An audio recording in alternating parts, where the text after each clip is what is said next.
Hello lovely students, this is Astiya. Welcome back to the channel.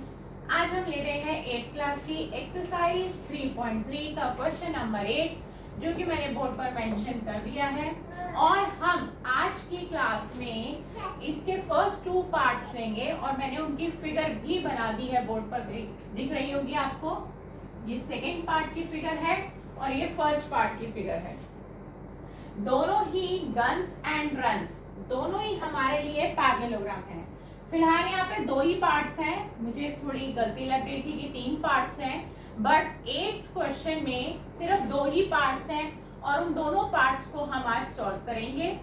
और ये दोनों figures जो आपको क्वाड्रिलेटरल की दिखाई दे रही है, ये दोनों फिगर्स हमारे लिए पैरेललोग्राम्स है, क्वेश्चन में दे रखा है और हमें x और y की वैल्यू फाइंड आउट करनी है।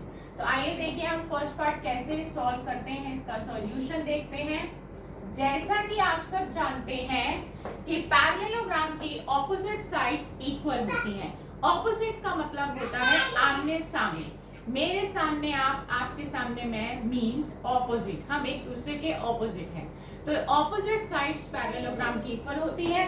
इसी प्रॉपर्टी का इस्तेमाल करते हुए हम इस फर्स्ट पार्ट को करेंगे।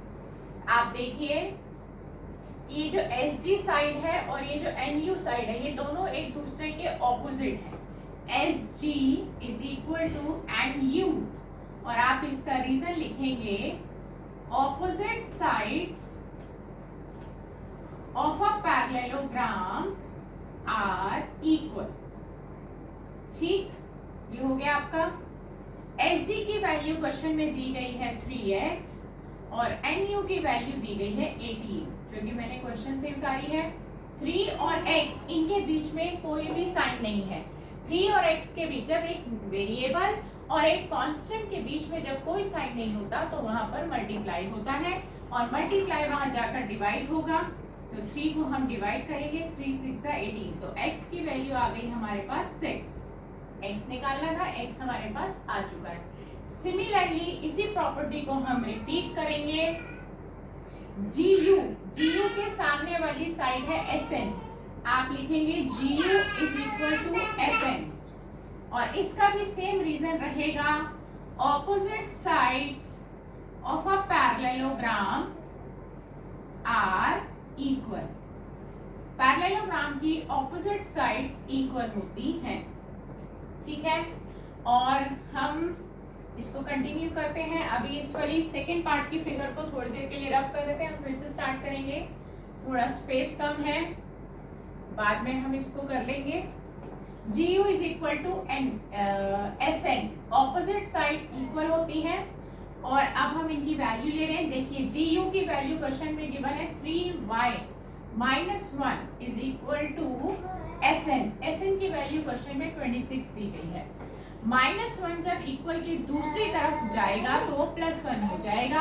जो अपनी साइड में, पहले उसको कॉपी करिए, -1 उधर जाएगा +1 और ये आ गया आपका 27। अभी जस्ट मैंने थोड़ी देर पहले आपको बताया कि एक कांस्टेंट और एक वेरिएबल के बीच में जब कोई साइन नहीं होता तो मल्टीप्लाई होता है और जब मल्टीप्लाई वहां जाएगा तो डिवाइड होगा। तो 3 डिवाइड हो गया, 3 1 जा 3, 3 9 जा 27, तो y की वैल्यू आ गई है 9।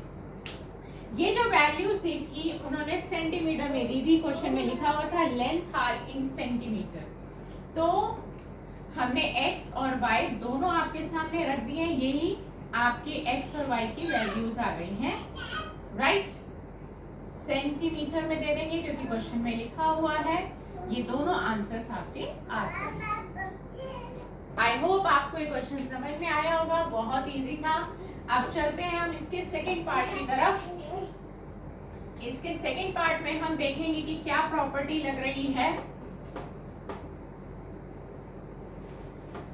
सेकेंड पार्ट की फिगर मैं फिर से ड्रॉ कर रही हूँ, मैंने पहले भी ड्रॉ करी थी बट स्पेस कम होने की वजह से मैंने उसको रब कर दिया था और हम जल्दी से फिगर ड्रॉ कर रहे हैं। फिगर बनानी जरूरी है और ये है हमारा रन्स पैरेललोग्राम है और इसके 2 डायगोनल हमें दिए हुए हैं इस तरह से।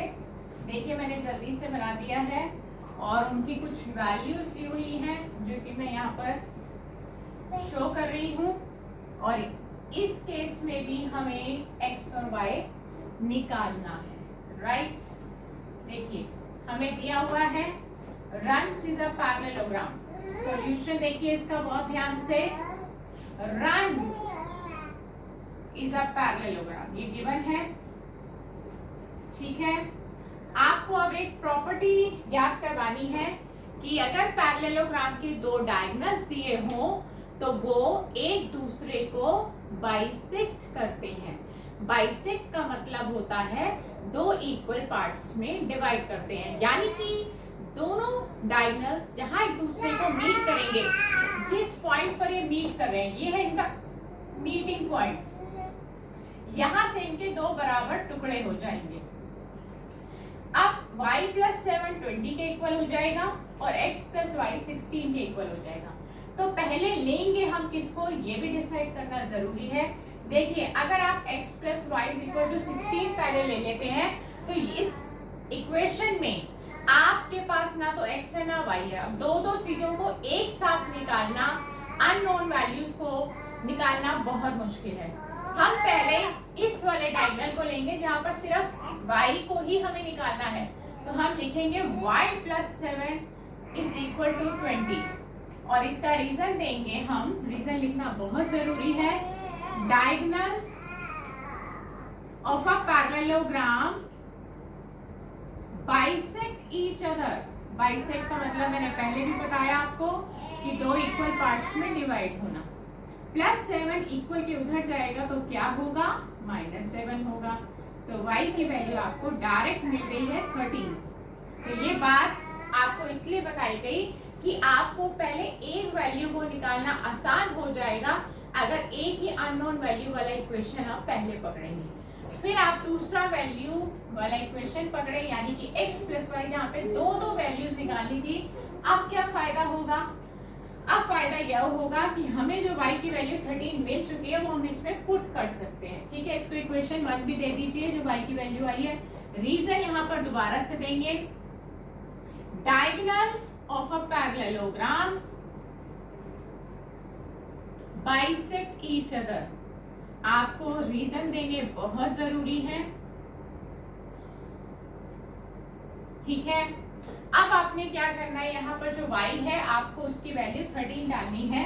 आप यहाँ पर लिखेंगे x को एज इट इज कॉपी किया, प्लस को कॉपी किया, y की वैल्यू 13 डाल देनी है और आपने लिखना है फ्रॉम इक्वेशन 1।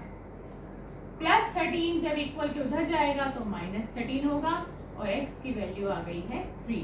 तो आपके आंसर्स में हमें दो वैल्यूज मिल गई जो कि डिमांड थी क्वेश्चन की कि x और y की वैल्यू पता लगाइए। x आ गया 3 सेंटीमीटर एंड y आ गया है 13 सेंटीमीटर। तो हमने इस क्वेश्चन में x और y दोनों पता लगा लिए, दो डिफरेंट प्रॉपर्टीज का इस्तेमाल करके। हमने पैरेललोग्राम की दो डिफरेंट प्रॉपर्टीज का इस्तेमाल किया और हमने दोनों पार्ट्स को सॉल्व कर लिया। तो नेक्स्ट क्लास में हम अगले नए क्वेश्चन के साथ आपसे फिर मुलाकात करेंगे। मैथ्स की इसी तरह प्रैक्टिस करते रहिए। Good bye friends.